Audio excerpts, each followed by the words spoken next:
Hi everyone, welcome to my channel. My name is Gayle and today I'm going to help you love your downward facing dog. So downward facing dog is one of those foundational yoga poses that you're going to do about in any yoga vinyasa class, and a lot of times people don't like downward facing dog very much, and it's because they're not doing it properly. If you get too much weight in your hands and all the weight's going into the base of the heel of your hand, that starts to put pressure on your wrists and starts to hurt. If you don't know how to rotate the shoulders open, then the back can collapse, and if your hamstrings are tight, I mean that's a whole other thing where your back starts to round and your hamstrings are screaming and you're really wondering why this pose is considered to be such a great pose. So anyway, it's a good thing to warm up your wrists and your hands first. I have another video on that, you can check it out if you'd like. And we'll do a couple together, and then I'll go over some just really basic tips on how to start finding a down dog that feels really good to you and something that you'll actually even be able to use as a rest pose. Let's start on our hands and knees in tabletop. Bring your hands right under your shoulders, your knees right under your hips, and then right away just rotate your fingers towards your knees.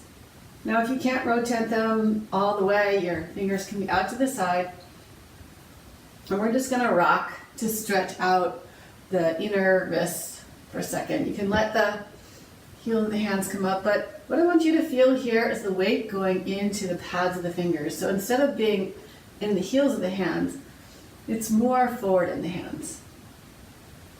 And you can shake out the hands for a second, flip your hands. So now the top of my hand is going to be on the floor, fingers spread, and again, rock back and forth. Now modification for this is to point the fingers in, bend, and straighten the elbows. In either variation, you want the fingers to be spread nice and wide. Good. So now just come up onto the fingertips and rock forward and back, building a little strength in the fingers. Okay, and so I just want to go over a little bit about shoulder rotation. So if our shoulder is internally rotated, that means it's going to be coming down like this. Okay, that's kind of extreme internal rotation. Externally rotated is the tricep moves back and the shoulder opens. So in down dog, we want open shoulders and external rotation in the upper arms, but at the same time, we want the inside edge of the hands to be nice and grounded, and we also want to get weight out of the heel of the hand, because the heel of our hand actually has a little arch.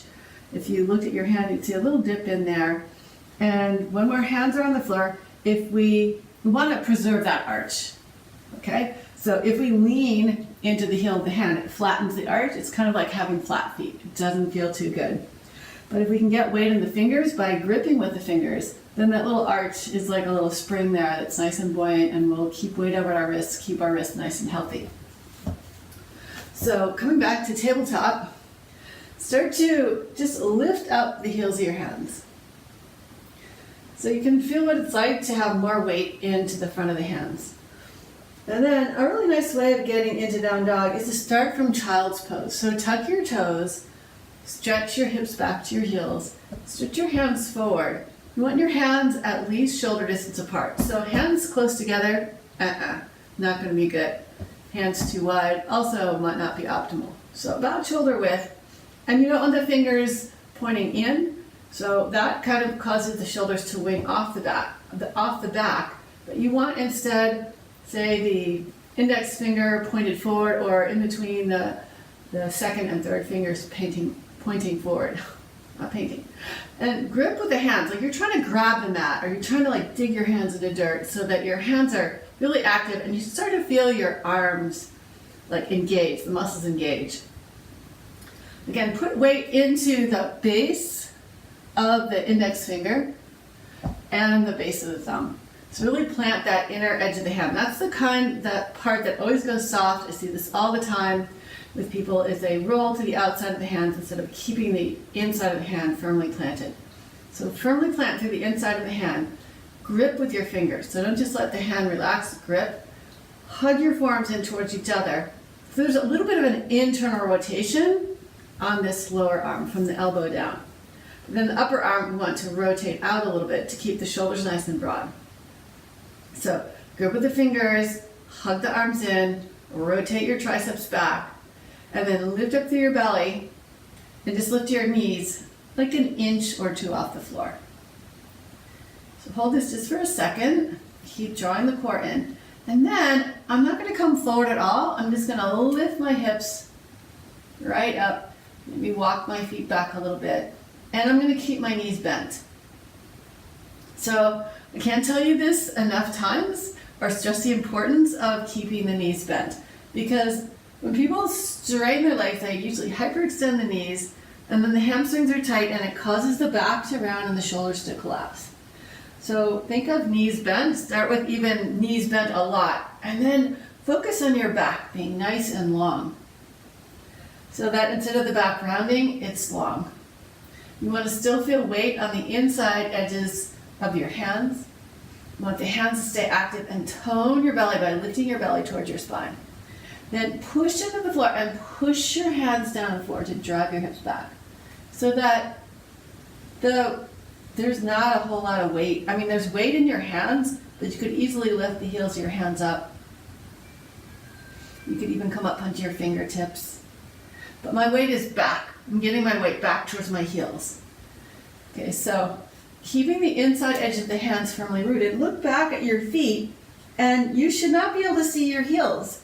So if you see your heels, most likely you just need to take the heels a little bit wider so that you can't see them, bend the knees, and then start to reach your heels for the floor and start to press your thighs back. So the difference is, if I just press my knees back, it would look like this. That's the action coming from my knees.